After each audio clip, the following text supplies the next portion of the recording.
Mais d'abord, les députés de la CAQ sont réunis à Trois-Rivières pour préparer la nouvelle session parlementaire qui commence la semaine prochaine. Il y a bien des choses qui ont changé depuis les fêtes. La démission, bien sûr, de François Legault. Début aussi de la course à la direction. Alors, Jean-François Poudrier, tu es présentement sur place. La course à la direction a entraîné un mini remaniement ministériel.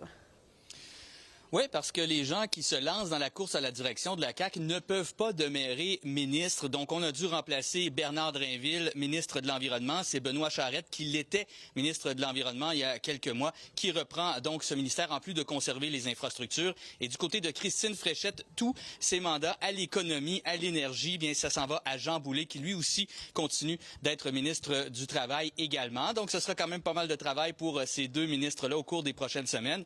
Mais ici, à Trois-Rivières. Donc, ça va être quand même assez spécial comme rencontre de caucus. On l'a mentionné, François Legault a annoncé sa démission, mais il y a aussi des gens qui ne sont plus là. On pense à Christian Dubé, qui a démissionné tout juste avant Noël et qui a démissionné également du caucus de la CAQ. Et il y a cette course qui est en branle en ce moment. Donc, on va tenter du côté de Christine Fréchette et également de Bernard Drinville d'aller chercher des appuis au cours des prochains jours.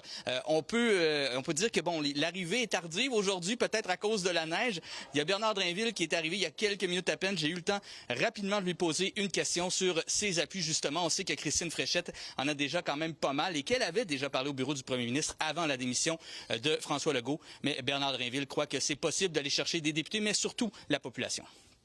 Vous avez raison de dire que pour le moment, il y a davantage de députés qui appuient Christine.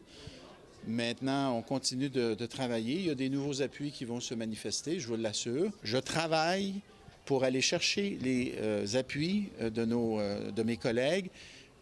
Mais à la fin, je vais devoir m'adresser à tous les Québécois. Là. Ce sont les Québécois, à la fin, qui, par leur appui, vont décider de l'issue de la campagne.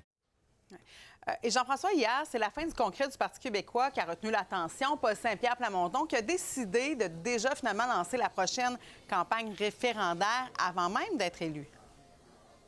Oui, en fait, il a même accusé Mark Carney de l'avoir lancé la semaine dernière lorsqu'il a fait ses commentaires à la Citadelle de Québec par rapport à la bataille des Plaines d'Abraham, qui aurait été le début de l'adaptation, d'une collaboration entre les anglophones et les francophones. Évidemment, ça a choqué du côté du Parti québécois. On a utilisé ça donc pour motiver les troupes qui étaient quand même assez nombreuses, 1400 personnes réunies à Saint-Hyacinthe au cours de la fin de semaine. Et il n'a pas parlé de ce qui a été discuté au Congrès, seulement de cette réponse à Mark Carney. On va écouter ce qu'avait à dire Paul Saint-Pierre Plamondon en cours exprès. Et aujourd'hui, Mark Carney qui a réagi, qui a voulu s'expliquer en fait et recadrer un peu ce qu'il avait dit la semaine dernière. Le Québec n'existe pas grâce au Canada. En fait, le Québec a survécu dans sa différence et dans sa spécificité malgré le Canada. J'ai commencé par reconnaître la lutte des francophones au début, pendant l'histoire du Canada.